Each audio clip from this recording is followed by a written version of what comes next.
ప్రభువునందు ప్రియమైన క్రైస్తవులారా, లోకంలో మనకు శ్రమ కలుగుతుంది.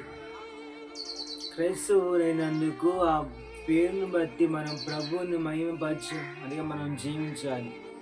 లోకము దాని ఆస్తి గతించిపోను గనుక శ్రమల్లో విధేయత మనం చూపుకోవాలని ప్రభు చెబుతున్న మాట గమనించినప్పుడు, మీ లోకంలో శ్రమ కలుగుతుంది, అయినను ధైర్యంగా ఉండండి, నేను లోకాన్ని జయించిన ప్రభు చెప్పారు.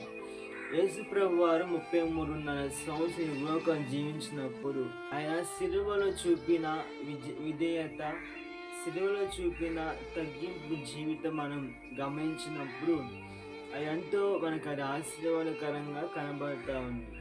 ప్రియమైన క్రైస్తవులారా, ఈ లోకంలో ఉన్నాం కాదు, కానీ మన వంతుగా ఒక్కరికైనా మన సువార్త చెప్పితే అది మనకెంతో అది ధన్యత అని వాక్యం నిలబడింది.